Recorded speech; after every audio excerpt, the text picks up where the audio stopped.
Italian football lover channel, my friends. Today I want to make predictions. Match day 31 games of La Liga. You can subscribe to my channel, watch my videos. Thank you so much. Let's start with Valencia Sevilla game off. Valencia is going to be at home. Valencia got back-to-back victories at home, and they got the first away game victory against Real Madrid in last away game by winning 2-1. It was so surprising result. Valencia won versus 2-1. Valladolid at home. Again, they won against 1-0. Mallorca in last match at home. Sevilla is going down and down. They are in so bad situation. Sevilla is 2 points ahead of Valencia on the point table. This Sevilla team, my dear friends, is lost against 2-1 Atletico Madrid in last match at home. Again, they lost against 1-0 Athletic Bilbao at home. Sevilla before won versus 1-0 Real Sociedad in away game, my dear friends, but they lost against 2-1 Real Betis in last away game. Valencia is seeming little bit closer to victory with home advantage, but I feel in that way. This time, Sevilla is going to play in better way than the last games. Because of that, my prediction is going to be draw for that game. Draw. Valencia 1, Sevilla 1. And second game, Real Sociedad, Mallorca. Off. Real Sociedad is going to be at home, and Real Sociedad got good results as of lately. Mallorca is going down and down, and Mallorca team lost against 2-1 Celta Vigo in last match at home. And at the same time, this Mallorca team before won versus 2-1 Espanyol at home, my dear friends. And Mallorca stayed draw against 1-1 Athletic Bilbao in away game. Mallorca got some draws. This Real Sociedad team won versus 2-1 Valladolid at home, but before they lost against 1-0 Sevilla at home. Sociedad won versus, my dear friends, 3-1 Las Palmas in last away game. Real Sociedad Mallorca game, really this game is going to be so hard clash, but just by 1 goal margin with home advantage, I want to take a chance to Real Sociedad for victory. Real Sociedad 1, Mallorca 0 is my prediction for this game. Getafe, Las Palmas. Las Palmas is second to last on the point table. They are in so hard relegation battle. They couldn't get any victory in La Liga for a long time. They stayed draw against Celta Vigo 1-1 in last away game. Before they stayed draw against 2-2 Alaves at home. But Las Palmas lost against 3-1 Real Sociedad in last match at home, my dear friends. Getafe is going to be at home, and Getafe is playing better in away games as of lately. They won versus 4-0 Valladolid in last away game. Before they won against 2-1 Osasuna in away game. But Getafe lost against 2-1 Villarreal in last match at home. Before Getafe won versus 2-1 Atletico Madrid at home. My dear friends, Las Palmas will force Getafe significantly. This is gonna be so hard clash, and draw is possible in that game. Please don't forget that, because Las Palmas is going to be so ambitious. But Getafe is stronger and better team than Las Palmas. Draw is possible, but however, just by 1 goal margin, I want to take a chance to Getafe for victory. Getafe 2, Las Palmas 1 is my prediction for this game. Celta Vigo, Espanyol. Espanyol is playing in better way as of lately. They won versus 4-0 Rayo Vallecano in last away game. Surprisingly, before they lost against 2-1 Mallorca in away game. Espanyol stayed draw against 1-1 Atletico in last match at home. They are close to relegation zone, and Celta Vigo is going to be at home. Celta Vigo is playing so good at home, but they got 2 consecutive victories in away games. They won versus 2-1 Mallorca in last away game. They won versus 1-0 Valladolid in away game. But Celta stayed draw against Las Palmas 1-1 in last match at home. My dear friends, Celta Vigo is seeming closer to victory than Espanyol. But when I consider about Espanyol's performances in the last games, I feel in that way they will force Celta Vigo considerably. My prediction is going to be draw for that game. Draw, my dear friends. Celta Vigo 1, Espanyol 1. And Leganes, Barcelona. Leganes is going to be at home, and Leganes is in so bad situation. They are third to last on the point table. They stayed draw against Osasuna 1-1 at home. Before they lost against 3-2 Real Betis at home.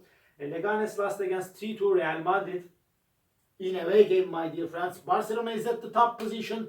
They won versus 4-2 Atletico in away game, but they stayed draw against Betis 1-1 in last match at home. Before Barcelona won versus 4-1 Girona at home. Barcelona is going to play in Champions League, my dear friends. This is gonna be so challenging game. Leganes is in so hard relegation battle, but just by 1 goal difference, I wanna take a chance to Barcelona for victory. Leganes 1, Barcelona 2 is my prediction for this game. Osasuna, Girona. Of. Osasuna and Girona couldn't get any victory for a long time in La Liga, and they are in a bad situation in my opinion. But Osasuna got so many draws, my dear friends. They stayed draw against Leganes 1-1 in last away game. Osasuna lost against 2-1 Getafe at home. Before they stayed draw against 3-3 Valencia at home. My dear friends, and Girona team stayed draw against Espanyol 1-1 in away game. They lost against 4-1 Barcelona in away game. Again, Girona lost against Alaves 1-0 in last match at home. Girona is in so bad situation. I cannot count on both of the sides for victory. Maybe Osasuna is going to be at home. They have a little bit more advantages, but I feel in that way this game will end up in draw. Draw is my prediction. Osasuna 2, Girona 2. And Alaves, Real Madrid. Alaves is going to be at home. They are so close to the relegation zone. They won versus 1-0 Villarreal at home, but they lost against 2-0 Vallecano in last match at home. Alaves won versus Girona 1-0 in last away game. Real Madrid got some poor results in away games this season. They lost against 2-1 Real Betis in away game, but they won versus 2-1 Villarreal in last away game. Again, Real Madrid got frustrated defeat against Valencia by losing 2-1 in last match at home, my dear friends. Real Madrid is on the second spot.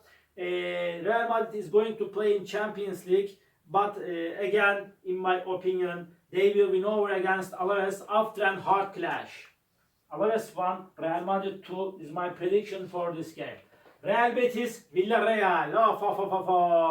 Real Betis is going on so good. They got no defeat in La Liga for a long time. They stayed draw against Barcelona 1-1 in last away game. Betis won versus 1-0 Las Palmas at home. They won against 2-1 Sevilla in last match at home. And Villarreal is so strong and quality team like Real Betis. Villarreal is on the 5th spot. Betis is on the 6th spot. And this Villarreal team stayed draw against Bilbao 0-0 in last match at home. Before Villarreal won versus 2-1 Getafe in away game. But 2-1 Getafe in away game, my dear friends. And this game, and Villarreal then before lost against Alaves 1-0 in away game. Villarreal is showing us good performances in away games generally, but Betis is so dangerous team. Betis is seeming a little bit closer to victory because of playing at home, but Villarreal is so dangerous and strong team. Because of that, draw is my prediction. Real Betis 1, Villarreal 1. And Athletic Bilbao, Rayo Vallecano. Athletic Bilbao got 2 consecutive draws at home. They stayed draw against 0-0 Osasuna at home. They remained draw against 1-1 Mallorca at home. They stayed draw against Villarreal 0-0 in last away game. Athletic Bilbao has so strong team defense. And Vallecano team is good team, decent team, but they lost against 4-0 Espanyol in last match at home. This Vallecano team won versus 2-0 Alaves in last away game. Before they lost against 2-1 Real Madrid in away game. My dear friends, this game may end up in draw. I get stuck between draw and Athletic Bilbao victory. Sometimes I get stuck, my dear friends, draw and either of the sides victory. What can I do, my dear friends? Draw is possible, but just by 1 goal margin with home advantage. I want to take a chance to Athletic Bilbao for victory. Athletic Bilbao 1, Rayo Vallecano 0 is my prediction for this game. Atletico Madrid, Valladolid, this is the last match of the week. Atletico Madrid is going to be at home. They are way more better team than Valladolid. Atletico lost against 4-2 Barcelona at home. Before they won against 1-0 Athletic Bilbao at home. Atletico Madrid won versus 2-1 Sevilla in last away game. Valladolid is at the bottom of the point table. They are the weakest element of La Liga. They will play in second division for sure next season. Valladolid team lost against 4-0 Getafe in last match at home. They lost against 1-0 Celta Vigo at home. They lost against 2-1 Valencia and Real Sociedad in the recent 2 away games with same results. Atletico Madrid is way more better team than Valladolid. They will win over against Valladolid. Atletico Madrid 2, Valladolid 0 is my prediction for this game. All my predictions like this. Match day 31 games of La Liga. You can subscribe to my channel, watch my videos. You may write your comments down below. Please tap the like button. It makes me so glad. See you on my next videos, my dear friends. Bye.